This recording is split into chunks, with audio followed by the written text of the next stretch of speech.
السلام علیکم defence lovers friends, defence updates میں سربیا کو ترک ساختہ ڈرونز اور چین کی جانب سے surface to air missile system کی فراہمی کی خبر پر بات کریں گے۔ سعودی عرب کی چائنیز ساختہ لیوٹنگ منیشن کی ایکوزیشن، سلوواکیہ کی جانب سے یوکرین کو S-300 surface to air missile system کی فراہمی کے بعد MiG-29 طیارے ڈونیٹ کرنے کا منصوبہ، چیک ریپبلک، روس اور ترکی سمیت دیگر اہم بین الاقوامی دفاعی خبریں بھی اس ویڈیو میں شامل ہوں گی۔ So let's start.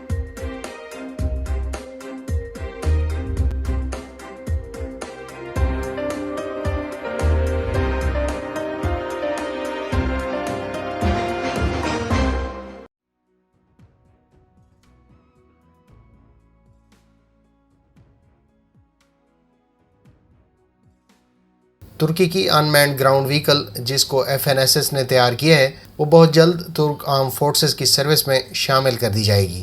Shadow rider نامی یہ ان مینڈ گراؤنڈ وہیکل 25 ملی میٹر کے گن ٹرٹ سے اکوپڈ ہے۔ کمپنی ابتدائی طور پر ایک کانٹریکٹ کے تحت ترک آرم فورسز کے لیے اس وہیکل کو 5 مختلف کنفیگریشنز میں آفر کرے گی۔ ترکی کی یہ پہلی ہیوی کلاس ان مینڈ گراؤنڈ وہیکل ہے جس میں کامبیٹ کیپیبلٹی موجود ہے۔ اس کی سپیڈ 50 کلومیٹر پر آور اور رینج 450 کلومیٹر بتائی جاتی ہے۔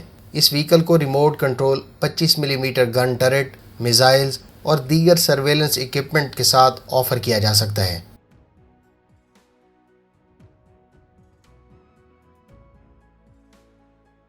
فرینڈز، ایک سیمی سیکریٹ آپریشن کے تحت چین نے جنوب مشرقی یورپ میں موجود سربیا کو sophisticated anti aircraft missile system فراہم کیا ہے۔ اتوار کے روز چین کے Y-20 ٹرانسپورٹ طیاروں کے ذریعے HQ-22 surface to air missile system Serbian military کو فراہم کیے گئے ہیں۔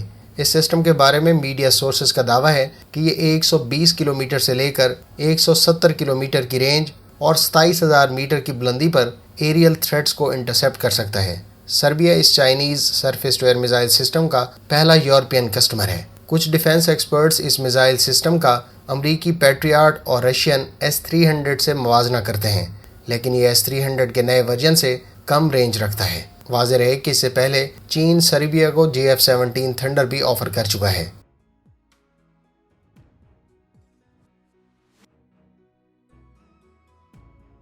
سلوواکیہ کے وزیر اعظم نے کہا ہے کہ ان کا ملک یوکرین کو S-300 surface to air missile system کے بعد اب اپنے MiG-29 طیارے ڈونیٹ کرنے پر غور کر رہا ہے۔ انہوں نے کہا کہ یہ اس صورت میں ہوگا اگر ان کے اپنے ملک کی فضائی حدود کی حفاظت کے لیے کوئی بندوبست ہو جاتا ہے تو۔ واضح رہے کہ سلوواکیہ نے امریکہ سے F-16 پہلے ہی آرڈر کر رکھے ہیں، لیکن ان کی ڈیلیوریز 2024 تک ہونی ہیں۔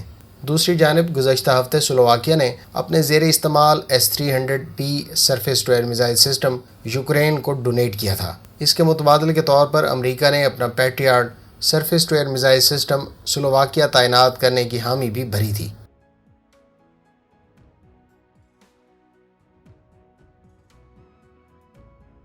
ترک صدر رجب طیب ایردوان نے کہا ہے کہ ان کا ملک سربیا کو کامبیٹ ڈرونز فراہم کرنے کے لیے پرعزم ہے۔ اس سے پہلے سربین آرم فورسز کی فائر شیلڈ ایکسرسائز کی تکمیل کے موقع پر میڈیا سے بات چیت کرتے ہوئے سربین صدر نے کہا تھا کہ آرم فورسز کی فضائی طاقت کو مضبوط بنانے اور نئے ڈرونز کی ایکوزیشن کو یقینی بنایا جائے گا۔ سربین صدر نے ترک صدر کے ساتھ ہونے والی بات چیت کا حوالہ دیتے ہوئے کہا کہ ترکی سربیا کو TB2 ڈرونز بھی فراہم کرنے کے لیے تیار ہے، جو اس سے پہلے ناگورنو قراباخ اور یوکرین میں اپنی صلاحیتوں کا لوہا منوا چکا ہے۔ ایک اور خبر کے مطابق بیکر کمپنی کے چیف ٹیکنالوجی آفیسر نے کہا ہے کہ ہم دوسرے ممالک کو ترکی کے آرم فورسز کو فراہم کردہ قیمت سے دگنی قیمت میں ڈرونز فروخت کر رہے ہیں۔ ان کا کہنا تھا کہ مزید کئی ممالک اس ڈرون کو اکوائر کر رہے ہیں۔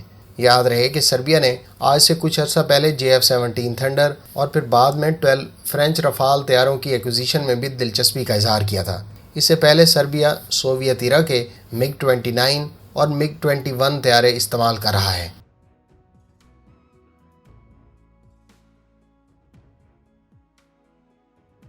سعودی عرب کے میڈیا سورسز نے چائنیز ZD-90 لیوٹنگ منیشن کی سروس میں موجودگی کی تصدیق کر دی ہے۔ سعودی عرب نے چین سے 50 کلومیٹر سے زائد رینج رکھنے والے لیوٹنگ منیشن حاصل کیے ہیں، جن کو آرمڈ وہیکل سے لانچ کیا جا سکتا ہے۔ یہ لیوٹنگ منیشن 4500 میٹر کے آلٹیچیوڈ پر فلائی کر سکتے ہیں۔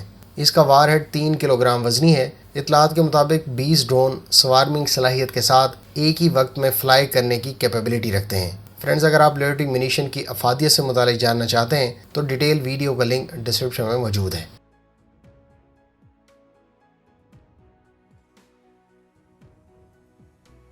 مغربی ممالک کے ساتھ اکیلا ڈٹ جانے پر روسی عوام صدر پوٹن کے ساتھ کھڑی ہو گئی ہے۔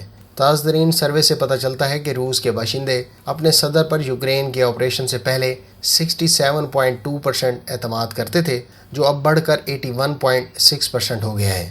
ادھر روس کے وزیر خارجہ سرگی لیروف نے وضاحت کی ہے کہ یوکرین میں روس کی فوجی کارروائی کا مقصد امریکہ کے زیر تسلط عالمی نظام کو ختم کرنے کی پہلی کڑی ہے۔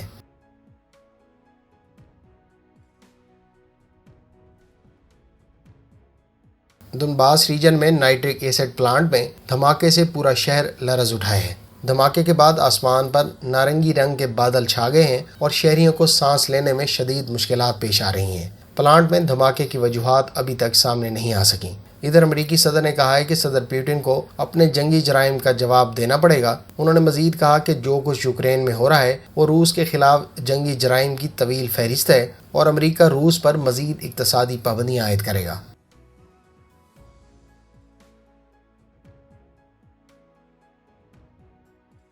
اسرائیل ایروسپیس انڈسٹریز کا تیار کردہ multi mission radar check republic کو فراہم کر دیا گیا ہے۔ اس ریڈار کی ایکوزیشن سے متعلق دونوں ممالک کے درمیان ڈیل 2019 میں طے پائی تھی۔ اس ڈیل کی مالیت $125 ملین بتائی گئی ہے۔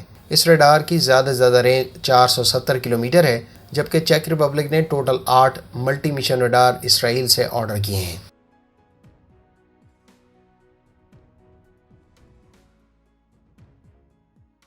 جنوبی کوریا نے کہا ہے کہ وہ بہت جلد مقامی سطح پر تیار کردہ پہلا اسپائی سیٹلائٹ خلا میں چھوڑے گا۔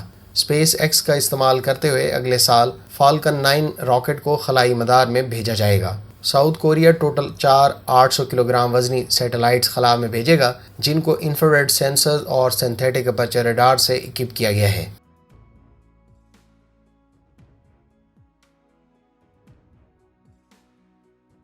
بھارت نے اپنے fire and forget Helina anti tank guided missile کو ہائی آلٹیچیوڈ میں فلائٹ ٹیسٹ سے گزارا ہے۔